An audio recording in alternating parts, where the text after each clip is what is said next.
بسم اللہ الرحمن الرحیم نحمده ونصلی علی رسوله الکریم اما بعد اعوذ باللہ من الشیطان الرجیم بسم اللہ الرحمن الرحیم ظہر الفساد فی البر والبحر بما کسبت ایدی الناس لیذیقهم بعض الذی عملوا لعلهم یرجعون صدق اللہ مولانا العظیم۔ میرے محترم بھائیوں، دوستوں، بزرگوں، ہم سب جانتے ہیں کہ اس وقت وبا اپنی پوری تیز رفتاری کے ساتھ آگے بڑھ رہی ہے۔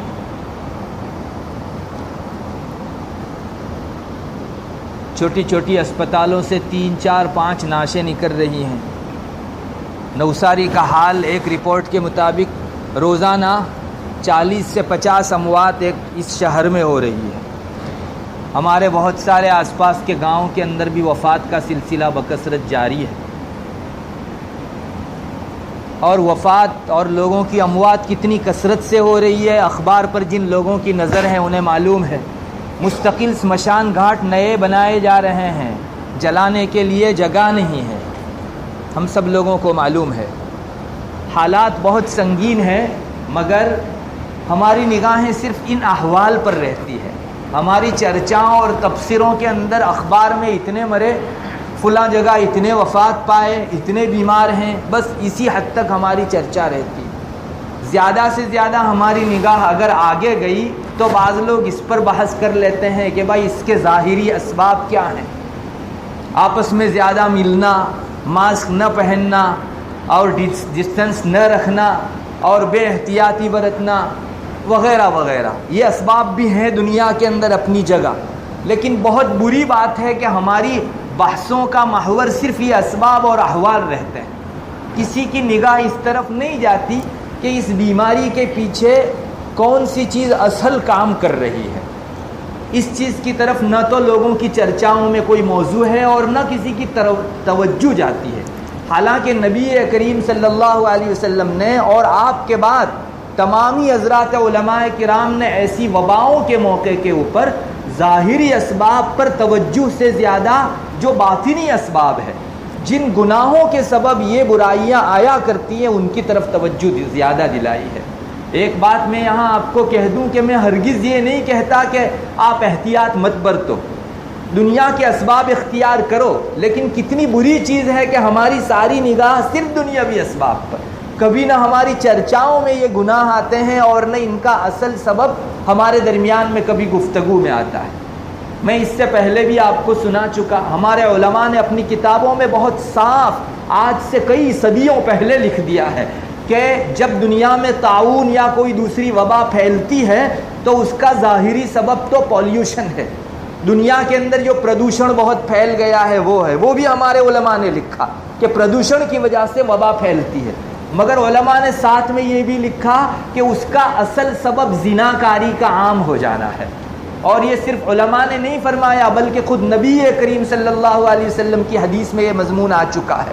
حضرت عبداللہ ابن عمر رضی اللہ تعالی عنہما فرماتے ہیں کہ ایک مرتبہ ہم لوگ بیٹھے ہوئے تھے، نبی کریم صلی اللہ علیہ وسلم تشریف لائے اور آپ نے ہمارے درمیان میں یہ بات فرمائی کہ اے مہاجروں کی جماعت، 5 گناہ جب تم میں 5 بری عادتیں جو تمہارے اندر زیادہ ہونے لگے تو سمجھو کہ پھر سزائیں اللہ تعالیٰ کی اترے گی۔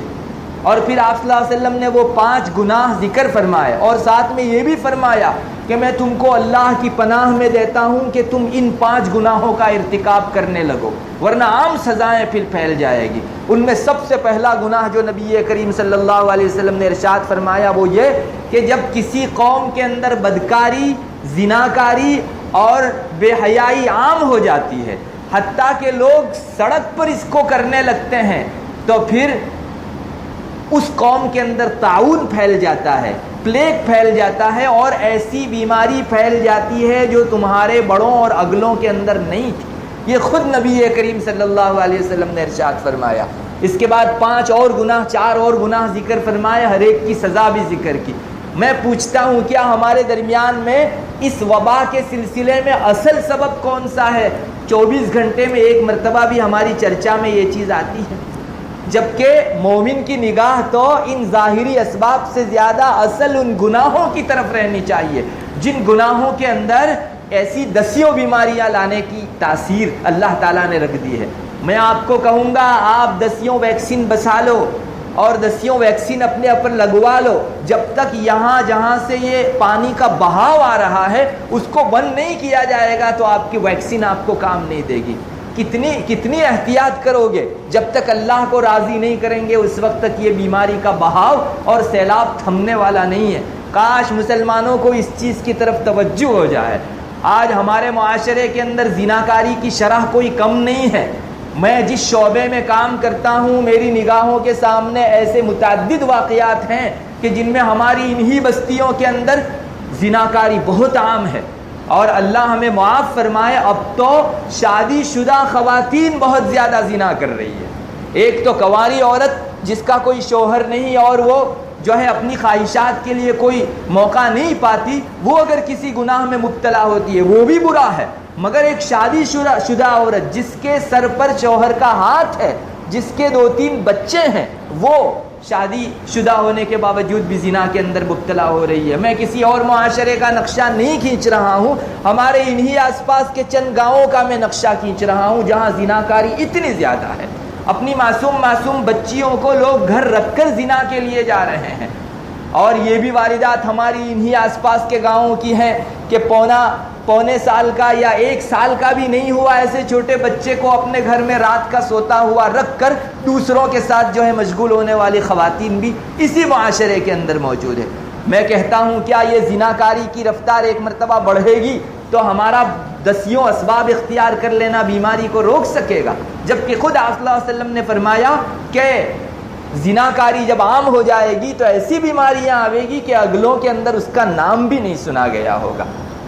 اور ہندوستان کیا بیرون ممالک کیا سارے ممالک ہی کے اندر برسر عام اب یہ گناہ ہونے لگے۔ پچھلے دنوں آپ نے نہیں دیکھا اخباروں کے اندر یہ خبریں سرخی بن کر آیا کرتی تھی کہ فلاں لیڈر نے فلاں خاتون کو اتنی مدت تک اپنی ہوس کا شکار بنایا اور پھر اس کو قتل کر دیا۔ کوئی صفحہ شاید خالی نہیں ہو کہ اس طرح کی خبر جو ہے اس صفحے کے اوپر زنا کی نہ چپتی ہو۔ لیڈروں نے خوب زنا کیے اور سادھوؤں نے زنا کیے اور قوم کے بڑے لوگوں نے زنا کیے، جن کے سکینڈل اور گپلے جو ہے سارے اخباروں کے اندر آج تک بھی دیکھے جا سکتے ہیں۔ لوگ بے تحاشا کرتے چلے گئے، اللہ تبارک و تعالیٰ پھر غضبناک ہوا اور ایک ایسی بیماری پھیلا دی کہ مشرق سے لے کر مغرب تک جو ہے کوئی ملک خالی نہیں ہے جس کے اندر یہ بیماری نہ پھیلی ہوئی ہو، اور ایک مرتبہ کا ویو گیا دوسری مرتبہ کا بہاؤ آ رہا ہے۔ اللہ ہمیں اپنی پناہ میں رکھے۔ مسلمانوں کو ان ظاہری اسباب سے زیادہ اللہ تعالیٰ کو راضی کرنے کی طرف کوشش کرنے کی ضرورت ہے۔ مسلمانوں میں زنا کی شرح رکنی چاہیے، بے حیائی اور بدکاری کی شرح رکنی چاہیے۔ حالات اتنے سنگین ہیں، ابھی مہینہ نہیں ہوا میں ایک جگہ گیا تھا بیان کے لیے، تو اس جگہ مجھ کو وہاں کے علماء نے یہ ذکر کیا کہ مولانا ہمارے یہاں زنا کے سلسلے میں بیان کرو۔ پچھلے دنوں جبکہ ابھی یہ حالات چل رہے تھے، ہمارے یہاں ان کا کہنا تھا کہ وہ مکتب جہاں بند پڑا تھا، ابھی بچوں کو لاک ڈاؤن کے دنوں کے اندر مکتب نہیں پڑھایا گیا تو وہ بند پڑا تھا، تو وہ کہہ رہے تھے کہ جب مکتب کا وہ دروازہ کھولا تو اندر زنا کے اسباب ہم کو بکثرت نظر آئے۔ مسلمان گاؤں کی یہ حالت ہے کہ جہاں جو ہے میں آپ کو صاف کہہ دوں بڑی تعداد کے اندر کونڈوم نظر آئے۔ اب یہ کون استعمال کرتا تھا؟ کیا کوئی غیر ہمارے مکتب کے اندر آ کر اور مدرسوں میں آ کر اس طرح کی زنا خوری کی حالت کرے گا؟ مسلمانوں کی یہ حالت ہے کہ ایک طرف اللہ تعالیٰ کا غضب بہاؤ پر جو ہے آ رہا ہے، سیلاب کی طرح امڑتا آ رہا ہے، اور دوسری طرف ہماری زنا کاری کی یہ شرح بڑھ رہی ہے۔ اللہ تعالیٰ ہماری حفاظت فرمائے۔ مسلمانوں کو اس پر قابو پانا ہوگا اور اجتماعی طور پر قابو پانا ہوگا۔ میں ویسے عام طور پر خوابوں کو ذکر کرنے کا عادی نہیں ہوں، مگر اس موقع کے اوپر میں ضروری سمجھتا ہوں کہ آپ کے سامنے ذکر کروں۔ ابھی 4 روز پہلے میں نے حضرت سید مفتی عبد الرحیم صاحب لاجپوری نور اللہ مرقدہ، جن کی فتاوی رحیمیہ ہے، ہم میں سے کوئی ایسا نہیں ہوگا جو ان سے ناواقف ہو۔ سید مفتی عبد الرحیم لاجپوری نور اللہ مرقدہ کو میں نے دیکھا، وہ بیان فرما رہے ہیں ایک جگہ، اور میں بھی بیٹھا ہوا ہوں اس جگہ۔ وہ فرما رہے ہیں لوگوں، مسلمانوں، گناہوں سے بچو اور زنا سے بچو اور شراب سے بچو اور سود خوری سے بچو۔ اب بہت زیادہ تو مجھے مضمون یاد نہیں ہے، اتنا مضمون مجھے آج برابر یاد ہے اور میری آنکھیں بہنا شروع ہوئی۔ میں جب بیدار ہوا اس وقت بھی میری آنکھ بہہ رہی تھی۔ تو یہ تو حدیث شریف میں آیا ہے اور ہمارے بڑوں کی روح اس طرف متوجہ ہے. کاش ہمارے معاشرے والے کم سے کم ان گناہوں کی روک تھام کے سلسلے میں کچھ سوچیں. ہم ویکسین کی جتنی فکر کرتے ہیں، اسپتالوں کی جتنی فکر کرتے ہیں، اتنی اس سے زیادہ فکر جو ہے اس کی ہونی چاہیے کہ ہمارے معاشرے کو جو گن کی طرح کھائے جا رہا ہے یہ زنا کا مرض عام، اس پر جو ہے ہم قابو پانے کی کوشش کریں. اور اب تو حالت یہ ہو گئی ہے کہ زنا ایک گناہ ہے لیکن بہانہ بازی کر کے اس کو درست کرنے کی کوشش کی جا رہی ہے اور اچھا لبادہ اڑا کر جو ہے اس کو درست قرار کر دینے کی کوشش کی جا رہی ہے. دنیا والوں نے پچھلے دنوں کیا کچھ نہیں کیا، ایسے ایسے قانون پاس کیے جن قانونوں کے اندر صریح زنا کی جو ہے کا جواز پیدا کرنے کی کوشش کی گئی. آپ کو شاید معلوم نہ ہو، بہت سے ممالک دنیا کے وہ ہیں، امریکہ میں کتنے ہی علاقے وہ ہیں جہاں مرد اور مرد بھی شادی کر سکتے ہیں، عورت اور عورت بھی شادی کر سکتی ہے. گے اور لیزبین اس کو جو ہے پرمیننٹ کر دیا گیا ہے، یعنی حکومت جیسے ایک میاں بیوی کو بینیفٹ دیتی ہے ویسے مرد اور مرد شادی کریں، عورت اور عورت شادی کریں، ان کو بھی جو ہے بینیفٹ دیتی ہے. اور ان کے یہاں ایسے کئی کپل موجود ہیں کہ جن کے اندر مرد مرد کی شادی، عورت عورت کی شادی. شاید آپ کو یاد ہو ہندوستان میں بھی یہ آواز پارلیمنٹ میں اٹھ چکی ہے، مگر یہاں تھوڑا بہت مذہب باقی ہے اس لیے الحمدللہ وہ قانون پاس نہیں ہوا. مگر زناکاری کے لیے اب راہیں قانون کی راہ سے عام کی جا رہی ہے. میں آپ کو ایک بات کہوں گا، حدیث شریف میں یہ بھی آیا ہے، حضرت ابو البختری رضی اللہ تعالیٰ عنہ کی حدیث ہے، مشکات شریف میں موجود ہے. نبی کریم صلی اللہ علیہ وسلم کا کچھ اس طرح کا ارشاد ہے کہ میری قوم تب تک ہلاک نہیں کی جاوے گی، میری امت میں تب تک ہلاکت نہیں ہوگی جب تک کہ وہ بہانہ بازی کر کے گناہوں کو درست کرنے کی کوشش نہ کرے. ایک تو گناہ کرنا ہے اور اس گناہ کو اچھا لبادہ اڑا کر پھر جو ہے جائز کرنے کی کوشش کرنی ہے. میں آپ سے کہتا ہوں کیا کوئی ایسا قانون پاس ہو جائے کہ 3 طلاق کے بعد بھی آپ رہ سکتے ہیں اپنی بیوی کے ساتھ، جبکہ شریعت اس کو زنا شمار کرتی ہے؟ تو قانون کا سہارا اللہ تعالیٰ کے یہاں آپ کو زنا سے بچا سکے گا؟ ہماری انہی بستیوں میں آپ کو گن کر مثال دے سکتا ہوں، ہماری ان بستیوں میں مرد اور عورت ایسے رہ رہے ہیں جن میں 3 طلاق ہو چکی ہے اور ایسے ہی زندگی گزار رہے ہیں جیسے اس سے پہلے میاں بیوی کی طرح زندگی گزار رہے تھے. کیا معاشرے کا یہ فرض نہیں ہے کہ ایسے گھرانوں کے اندر اللہ کا ایک غضب محلے کے بیچ ہو رہا ہے اور ہم ایسے لوگوں کی جو ہے انگلی پکڑ کر کم سے کم اس کی نادانی پر اس کو مطلع کریں؟ سب لوگ اپنے تئیں مطمئن ہے، اللہ کی نافرمانی پر نافرمانی ہو رہی ہے، میرے گھر میں کچھ نہیں ہے نا، بس اتنا کر کے انسان خاموش ہو جا رہا ہے. یہ ریلا ایک نہ ایک دن ہمارے پاؤں تلے آوے گا. اور آج دنیا دیکھ رہی ہے، حدیث شریف میں آیا کہ جب کوئی گناہ عام ہو جائے اور لوگوں میں قدرت ہونے کے باوجود لوگ اس کو منع نہ کریں تو پھر اللہ تعالیٰ کے ایسے عذاب کا انتظار کرو جو گنہگار اور بے گناہ سب کو عام ہو جائے گا. یعنی جہاں گنہگار اس میں لپیٹ کے اندر آئیں گے وہاں بے گناہ بھی لپیٹ میں آئیں گے. یہ میں نہیں کہتا، نبی کریم صلی اللہ علیہ وسلم 1400 سال پہلے آج فرما چکے ہیں. ہماری حدیثوں کی کتابوں کے اندر یہ حدیث موجود ہے. اتنا عام گناہ ہو جائے، سڑک پر ہو جائے اور لوگ روک سکیں تب بھی نہ روکیں تو پھر ایسی سزا کا انتظار کرو جو نردوش اور گنہگار سب لوگوں کو ایک لپیٹ کے اندر لے لے گا. واتقوا فتنة لا تصيبن الذين ظلموا منكم خاصة. ایسے فتنے سے بچو اور ڈرو کہ جو فتنہ خاص ظالموں کو اور گنہگاروں کو نہیں لگے گا، سب کو لپیٹ میں لے لے گا. میرے بھائیوں، بہت ضرورت ہے کہ ہم لوگ اللہ کی طرف متوجہ ہوں. سب سے بنیادی چیز ہماری کتابوں میں لکھی ہے، یہ مصیبتیں آتی ہیں تاکہ مومن کم سے کم اللہ کی طرف رجوع کرے. آج ہمیں چاہیے، کتابوں میں، فقہ کی کتابوں میں لکھا ہے کہ جب وبا عام پھیل جائے تو ہر مسلمان کی پہلی ذمہ داری یہ ہے کہ وہ اپنے گھر میں اپنی انفرادی عبادت اللہ تعالیٰ کے سامنے رو دھو کر شروع کرے. کیا ہم نے 2 رکعت مستقل اس کے لیے پڑھی روزانہ کہ اللہ اس وبا کو ٹال دے؟ چاہیے کہ ہم لوگ روزانہ 2 رکعت کم سے کم جو ہے اللہ کے حضور اس نیت سے پڑھیں کہ اللہ پچھلے دنوں گناہ ہوئے ہیں، اسی کرتوت کی یہ ہم کو سزا ہے، تو اس وبا کو ختم فرما دے. دوسرے نمبر کے اوپر پچھلے دنوں یہ ہوتا تھا ہمارے گاؤں کے اندر کہ جب ایسی کوئی عام مصیبت آتی تھی تو ہم لوگ جو ہے رات کو استغفار کا مستقل، ہمارے یہاں ہجارہ لے کر بیٹھتے تھے، آپ میں سے بہت سو کو یاد ہوگا. چاہیے ہے کہ گاؤں گاؤں اس طرح اللہ تعالیٰ کے حضور استغفار کی مجلسیں قائم کی جائیں، لوگ جمع ہو کر اللہ تعالیٰ کے سامنے توبہ و استغفار کریں. وَتُوبُوا إِلَى اللَّهِ جَمِيعًا أَيُّهَا الْمُؤْمِنُونَ لَعَلَّكُمْ تُفْلِحُونَ. مومنو جمع ہو کر اللہ تعالیٰ کے حضور توبہ مانگو استغفار کرو تاکہ تم لوگ کامیاب ہو جاؤ. ہماری کامیابی اس میں رکھی ہوئی ہے. مسلمانوں کو چاہیے کہ وہ استغفار کی یاسین شریف کا مستقل ختم کریں. ہمارے یہاں جب بارش نہیں ہوتی، مصیبتیں آتی ہیں، تو ماشاءاللہ یاسین شریف کا ختم ہوتا ہے. یہ سلسلے کیوں جاری نہیں کیے جاتے؟ ہر گاؤں جہاں تک میری آواز پہنچتی ہے، میں سب سے اپیل کروں گا کہ ہم لوگ جو ہے اپنے گاؤں کے اندر اس کو شروع کریں. قنوت نازلہ شروع کیا جانا چاہیے.